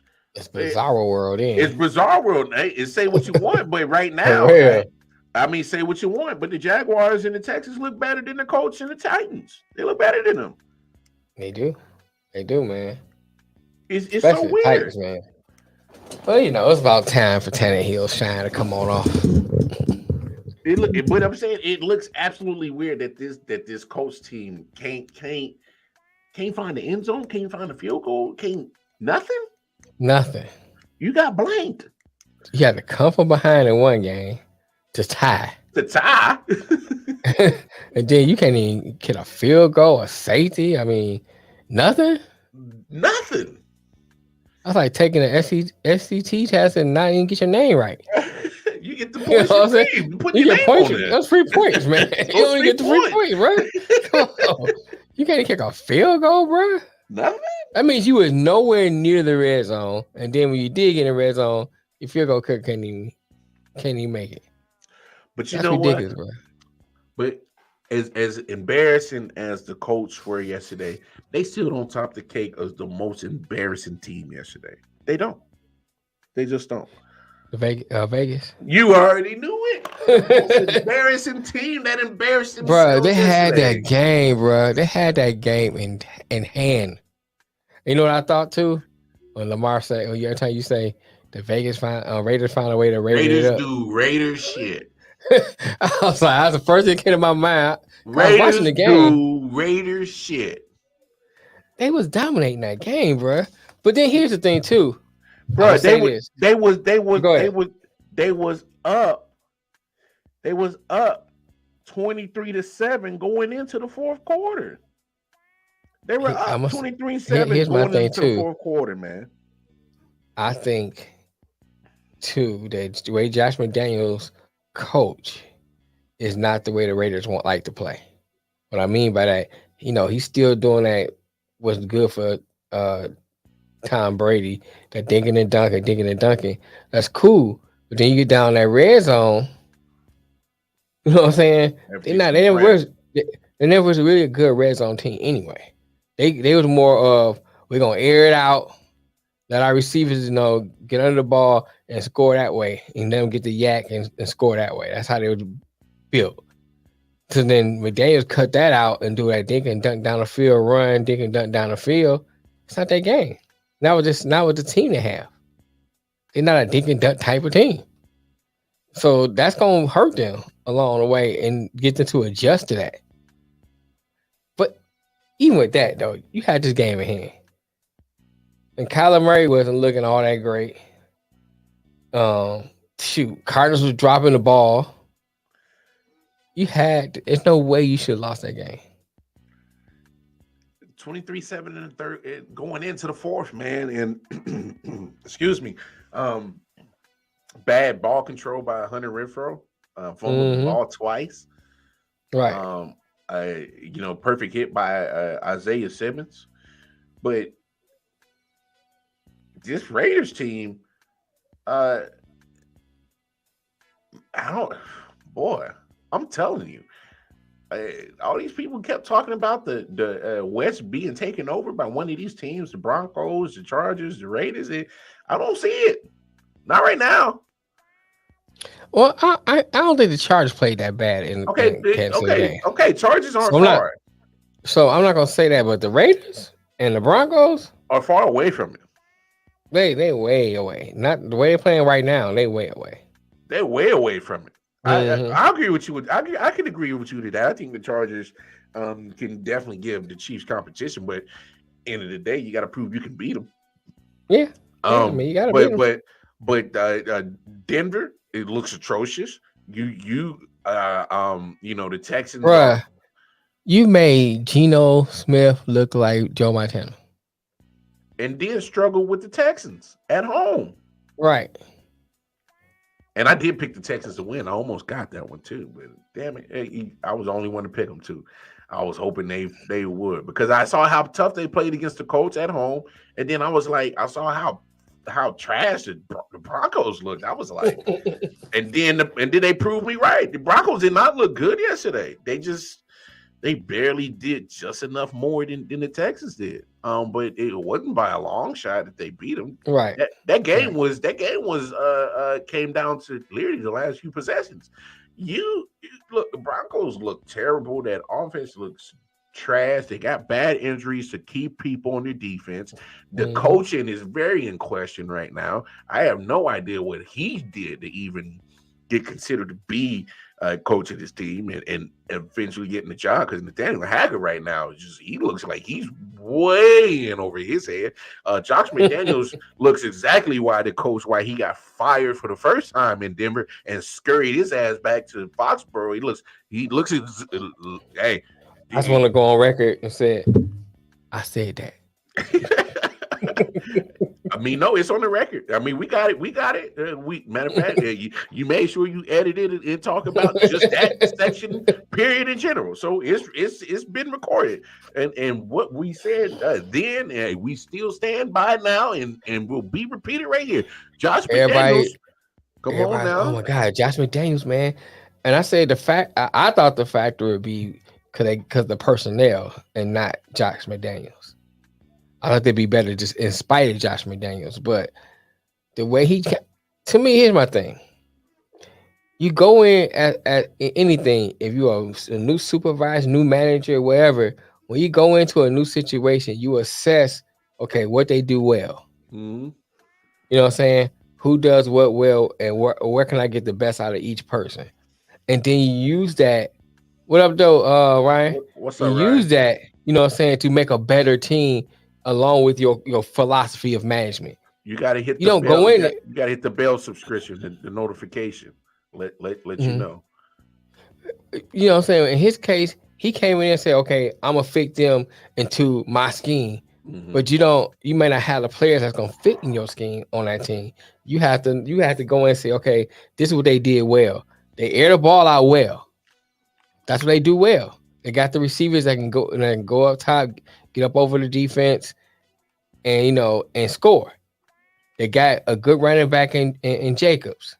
Those are things you do well. Mm-hmm. And you take that and you fit that into your scheme. You don't just go in there and change everything completely.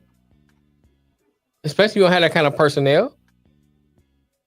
You got enough pieces right now. You should be competing in that dang on conference. Instead, you might end up being close to the bottom. You're not wrong. So I blame some of this, not all of it, on Josh McDaniels. Until he can prove to me that he can coach, I have no faith in him. I don't care who he come from. He can come from Jesus. Until he can prove for me he can walk on water, fuck him. I mean, you're not wrong. You're not wrong. I mean, say what you want. This Raider team just doesn't look good. Now you got 2 losses. You're 0-2, and you've already lost a division game, and what was supposed to be the toughest division. Broncos are 1-1, but you look like you're treading water already. Right, you like should be 0-2. You should be 0-2. Should be 0-2. You got lucky that Houston doesn't have enough firepower to overtake your defense. Right. Otherwise, that's 2 losses. I mean, you, it's mind-boggling that look, the Rams almost gave that game up yesterday. So there's a lot of teams that Rams don't look good. There's a lot of teams that just don't look good. Rams almost gave that game away to the Atlanta Falcons yesterday. Broncos don't look good. Raiders don't look good. Cincinnati looks terrible. Colts look absolutely atrocious. And there's one Tennessee didn't look good last week. Uh, and unfortunately, because they don't have Deshaun Watson, the Browns are pedestrian on offense. They're just going to be a run first offense. So they're very predictable. I'll say that. But the Steelers and Patriots game, that was a boring ass game. Great play by Nelson Aguilar, but the Patriots offense still looks terrible. Unfortunately, here's my thing. If TJ Watt isn't hurt with the pec muscle, I think that's a different game. Because the Pittsburgh defense was still good enough to maintain that trash offense of the New England Patriots, but we gotta have this conversation. Mitchell Trubisky. Hey, thank you. We gotta have the conversation. We gotta have the conversation. I would, and now looking back at it, I know I've said I would have started Mitch just because he's the vet, and he didn't look like he did anything in preseason to lose a job. But right now, these first 2 games in the regular season, that offense is very fucking pedestrian. I would put in. Can I just say, I told you so on this one too. Mitch is who he is. He is who he is, bro. Mitch is like him and Carson Wentz are parallel. What I mean by that, they have peaks and valleys. Mm-hmm. And then people get on that peak and ride that peak thinking they're going to get that peak player. And I say, hold on. They coming to a cliff. Just hold on. Instead of waiting for them to get to that cliff, say, oh, I remember. They stay on that peak. And that's what they are. Him and Carson Wentz are parallel. They peaks and valley type players. Okay, so they gonna give you some good games. But I'm saying, like, okay, so Mitch hasn't played like complete trash, like most people would have thought, but he's not doing enough to even take this offense. Was he doing more than you would get from Kenny Pickett? Nothing. You are absolutely right there. The performance that he is giving right now, you can get that same performance from Kenny Pickett or better. I agree with you 100% right there. And guess what? He cost you less money. But I mean, I'm not. I just think that Kenny Pickett has more of a mindset that he's going to take certain chances to take those certain shots to if he sees a receiver open. I think he's more gunslinger-ish than Mr. Trubisky. I get that. But I look at it like this. If the way Mitch playing now, is Pittsburgh making the playoffs? They'll compete for a wild card. But the way that they're playing right now, because they're missing TJ Watt, I could say they can miss the playoffs. I can see him missing the playoffs. Put Pickett in. Put Pickett in. Put Pickett in. I mean Pitts. Thank you. Pitt. Put Kenny Pickett in. Reason why is what are you waiting for? You can get the same performance from him. I mean, I know it's preseason, but out of all 3, Kenny Pickett look better. I know it's preseason, but I was watching. Hey, he looked better. They not win a division if they keep with this pedestrian offense with Mr. Trubisky. I'm sorry, they're not. And the crazy thing is, you look at this. I don't care what you say. But I'm saying, if you look at this division right now, all 4 teams are looking. Browns look very pedestrian without Deshaun Watson. Right. That defense can't hold up all year with a pedestrian offense. They just can't do it. No matter how many good names you got on that defense, they can't do it. Pittsburgh, without TJ Watt, their defense is still good, but not as explosive. And so, therefore, are you going to take a defense that at best is a little bit above average all season long to hold your team together with a pedestrian offense with Mr. Trubisky? I don't see it. I don't either, man. I don't see it. The Ravens, obviously Lamar is balling, but hell, the way that they defense is Swiss cheese, hell, anybody could put up points against them. I will say this because they have the ability to they put up 35 points. And Cincinnati looks, oh my God, they look. Oh my let's God. look at so that means they can probably outscore a lot of teams. You know, their defense look bad. That's what I'm saying. I still think I have more faith in them winning the division because the rest of them Come weren't on, scoring. I mean, Ryan. Defense do come win on. you championships. Did you Come not on, just man. see what Aaron Donald just did last year and Von Miller? Can I tell you a story about the 2000 Ravens? Can I tell you a story about a quarterback named Trent Dilfer? That's all I need to say. That's all I need to say. That defense won that championship. They may give too much love to the offense, but we just saw what happened when you have dominant players on your defense. You win a Super Bowl. The Cincinnati Bengals are literally a image of what happens when you don't stop a defense. They are the prime example. They are the prime example. I mean, if you prevent people from scoring in a scoring league, you still win. I mean, yeah, it's an offense dominated league now. It is, but the rules are still gonna regulated have that to way. stop You still somebody. gotta stop people. You still gotta stop You gotta people. stop them. You gotta stop them. So I think that the way Ryan, that what happened with our high profile offense, and we were missing 2 tackles against Tampa Bay. That defense looked phenomenal, didn't they? That defense won them the championship. So that's 2 examples in the last 2 Super Bowls on why defense wins championships. Right. And I just think that they stomped out them Giants, boy. Kerry Collins couldn't do shit that night. I just think that because of the ability for Baltimore to score points and the rest of the ones in the division not scoring a lot of points, they'll probably win the division. Yeah. They'll probably win the division. Yeah. And Jacoby all Jacoby had to do is just hold 500. But then, hold on, before you say you're gonna say, West ain't look good during preseason either. So we can't hope that Deshaun will come back and he ain't look good during preseason. I would go with Josh Dobbs in Cleveland. I thought he looked better than Jacoby. And he got more snaps than Jacoby in preseason. I would have went with Josh Dobbs. Let's not get it twisted. I'm gonna argue that. But I'm saying he got some starts when he was in Pittsburgh, so he has game experience in the league. So it's not like you're starting with absolutely nothing. I wasn't shocked. I wasn't shocked. You know, I don't think you're starting with absolutely nothing if you put Josh Dobbs in there.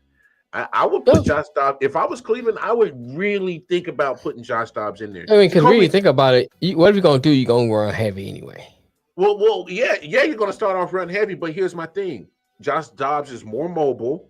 So if play does break down, he has more mobility than Jacoby Brissett. And I'm not disagreeing with you. I think he has just as much passing talent, if not a little bit more than Jacoby Brissett. I would literally look at Josh Dobbs. I would. So I wouldn't be shocked if Zach Taylor, or not Zach Taylor, but Kevin Stefanski might make that move. And if he does, I'm telling you, I might tweet that one because he should think about it. I mean, what else is there to lose? You got it. You got till week 13 till Deshaun is available, and and depending on how good your role is, if you're like 9-2, I don't know if you automatically give him the keys. If you rolling, Like, do you disrupt that? Right. I think that's one thing we need to talk about. I mean, I think Cleveland, look, bar none, they shouldn't have lost that game. They were up 14. Up 13. Both of the games they played, they didn't look bad. No, until that breakdown of the fourth quarter. But in general, they still look bad without having a top-notch quarterback. But then that goes back to the theory we said about Baker being there. They had all the right places. They just need a good quarterback. I think they're in the same situation with when they did have Baker. Oh yeah, I agree. That's what I'm saying. Yeah, I mean, Baker's proven it in Carolina. He's proven a theory even more, and then where Cleveland's playing now is still proving a theory because the simple fact is they don't look horrible with a subpar quarterback. They No. still are playing pretty good game. I mean, Nick Chubb is getting off. You Kareem's know, the getting defense, his. Kareem's getting Defense his is defense. doing. So it's like you have the right. You just need a good quarterback. So to finish the job. you hoping that whatever that we saw in preseason out of Deshaun doesn't repeat itself when he comes back to play. And you hoping that whoever you put in quarterback keeps you in the hunt when he comes back. I mean, obviously they're going to put Deshaun in. I mean, there's no debate about that. Yeah, I'm that's not just bad. About saying, yeah, just me yeah, personally. no. Yeah. If I'm like 9-2, you know, whatever, I'm like 8 games over 500, and we rolling. Like, Yeah, I can see mean, that. Blame the coach on that one. you can at least have the conversation. I'm like, yo, locker room is buzzing, chemistry is flowing. Like, do we disrupt this? Like I would keep rolling with whoever's quarterbacking until you can see him starting to drop off, and then you say, all right, Deshaun, go save the day, and then we'll just ease you into the start position that way. I mean, I'm just saying, I'm just obviously throwing a whole bunch of spaghetti at the wall and see what sticks, because I mean, it's just right now, Baltimore, their offense is clicking like crazy. Those who said that Lamar was trash at passing, and he's like, he's proving it. I want to say this too, because the rumor is out there that Deshaun, that Lamar had picked 3 teams he might have wanted to go to.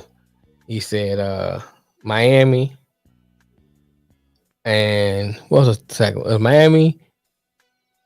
Dog, it was Pittsburgh. It wasn't Pittsburgh. There's another team in Detroit, right? And then I get all the people in the Detroit comments. Oh man, we should get Lamar. We should get Lamar. 2 things I want to say out of that. One is that I told y'all that Hard Knocks was an addition for other free agents. People saw Hard Knocks. Now they start to say, "Oh, sure, I like what they got going on there. I want to come play there." So that's why I like the atmosphere they build. Right, I like the atmosphere. I like what they're building. I want to go play there. So now you start seeing players talk about I want to come play there. Now the second part of that'll be a dumb move for Detroit. Dive into and that. I'm gonna tell you why. You had to give up. You still in building mode. You gonna have to give up too much to get him. Where you gonna give up some of your building to get him. Now, if you already had pieces in place, now say okay, because they're gonna have the capital next year. But but they need their draft capital for next year. Just elaborate on what you're saying, pretty much, because you look at Lamar's contract situation. Obviously, this is his 5th-year option on his rookie deal that he's playing on right now, and the extension has not been agreed to. So therefore, going into the offseason, to this season's offseason, he is a legitimate free agent, and in order for the Ravens to keep him, they will have to tag him or come up with a long-term contract. But if he's talking about moving on, he won't agree to a long-term contract. Right.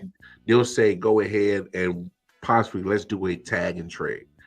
And so therefore, in order to obtain Lamar Jackson, you're right, you're gonna have to give up a boatload. Why would you do that? If you're in Detroit's position, you would have to change you would alter that whole culture. Yeah. You will alter it instantly.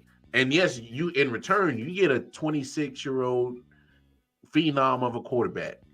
But I would say this, and the reason why I agree with you is because what Lamar Jackson is doing, because the fact that he is seeking a similar contract to what Deshaun Watson got fully guaranteed, the price keeps going up the more and more that he keeps having phenomenal games. Just so you know that, Baltimore. Right. And so as much as next year you got Herbert and Burrow to add into that can possibly get an extension as well. So when you're talking about being damn near altering to another franchise trying to obtain Lamar Jackson, now he's about to become altering to the Ravens franchise trying to retain him. You guys been playing with fire long too enough. You should have had the contract in place before Deshaun Watson, before Kyler Murray, and before Russell Wilson. Now that you're behind 3 other quarterbacks and can possibly be behind 2 more contracts that can alter the amount next year in Justin Herbert and Joe Burrow, which please believe those 2 franchises, knowing what they have in the building, know for a fact that hey, we ain't hesitating on this. We're gonna go ahead and structure the contract and the extension that we can still build around them and make sure that we got them for the next 10 plus years. Yeah, you're right, Ryan. You're right. So therefore now, yesterday's price showing today's price. If you keep fucking around and get behind Joe Burrow, that's facts, and Justin Herbert, you're gonna fuck up your own franchise. It'll be a done deal. Man, if they lose Lamar, they are all the way down the bottom of that division. It's weird. I've been hearing because you already got love for Tyler Huntley down there, bro. I've been hearing love for Tyler Huntley. I mean, he's a great backup. Don't get me wrong. He's a great backup. He's not a starting quarterback. He's not. He is what what's his name? Shaw was. Everybody's let's get Shaw. And Shaw gets up. He is what So there was a quarterback yesterday that went for 21 of 29, 318 yards, 3 TDs, and a quarterback rating of 142.6 QBR of 86. You know who that was? Who that? That man was Lamar Jackson. And he also put in 9 carries, 119 yards in a TD with the longest run of 79 yards. Yes, that's what he did yesterday. So don't sit here and say that it was his fault that they lost to Miami. How about we play prevent defense and don't prevent a 21-point collapse in 7.5 minutes? Lamar Jackson is making the price of his contract that was yesterday ain't today's price. And the more games that this is 2 games in a row that he is balled. Mm-hmm. He plays. Look, he's not going to have these numbers all 17 games. That's for sure. Right. We understand that. But you're playing with fire because he keeps putting on performance like this. Again, the more performances that he does like this, the more you're going to have to come off some bread. Right. The proof's in the pudding. The price that you thought that you had me at. Oh, no. And the price that I want. No. It damn sure ain't the same. Things ain't changed. Things has changed. Inflation. Man, if Lamar throw a motherfucking MVP performance this year, oh my God, you better be able to back up the Brinks truck or keep it moving with me. Mm-hmm. That's for sure. You better be ready to back it up or keep it moving. Because I'm telling you, he throws an MVP award to this year. Oh my God, Baltimore, you're gonna have to come off stupid cash, buku money, and your franchise. You better figure it out. You better get the right accountant. Better know how to stash some money here and there, move it around there and there this way. Because the bottom line is going to start and end with Lamar Jackson. Right. But real quick before we get off, we got 2 games tonight. Matter of fact, within about an hour or so, about 7:15, we got Buffalo, Tennessee. Who? Just quick keys to the matchup. What you think of what's going to go down tonight, big homie? Man, Buffalo got this game hands down. Period. I mean, the way Buffalo been playing, Tennessee gonna have too much to stop, and I'm saying they have the ability to stop. They gotta try to stop Josh Allen from coming out that backfield. Then they gotta watch for Diggs. They gotta watch for even the running game is on. Before we were talking about the running game is not all that. Now the running game is on. Then on the other side of the ball, their defense is clicking. Mm-hmm. So this is too much for Tennessee to try to overcome. I don't see Tennessee winning this game. I just seen Buffalo doing what they did to the Rams. Stop a mud. Oh, okay. Stomping a mud hole. In the other matchup that I'm actually more excited to see, Minnesota in Philadelphia Eagles. I thought I'd never be saying that. I think it'd be a good game. It's a good litmus test for both teams because both teams people are knighting. Like people are saying that Minnesota is this year is the year they take over the NFC North. then people are calling Philadelphia a dark horse for the Super Bowl. So now we want to see how they match up. Is and it really ain't about. I don't think this game more about winning and losses. More is about how they play. Measuring up. So how they measuring up. So I think, of course, the win is important, but I think if Minnesota goes in and plays them tough, you're still in a conversation about winning the NFC North. If they go in there and get blown out, then it's like still Green Bay's. And then vice versa. If Philadelphia goes in here and plays tough, even with Cooper Rush. I'm telling you, them Cowboy fans gonna be in there. No, them Cowboy fans, you already know. If Philly loses tonight, they're gonna be like, oh, if y'all losing to Kirk Cousins, y'all definitely lose to Cooper Rush. I'm telling you, them Cowboy fans will be much I don't like Kirk Cousins, Cooper Rush is not on Kirk Cousins level. That's just keeping it real. Yeah. Now, if Philadelphia goes in and they blow them out, they still a dark horse to win the Super Bowl.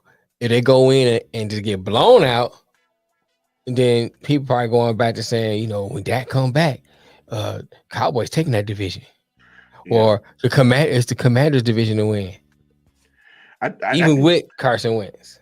Yeah, which is crazy. I say this. I think the Titans they got to show that they over this bad game. Because they had a bad game against the Giants last week. Still, they proudly haunting from the Cincinnati game in the playoffs with 1 seed and just crapped on themselves in the division game. So 1 and done.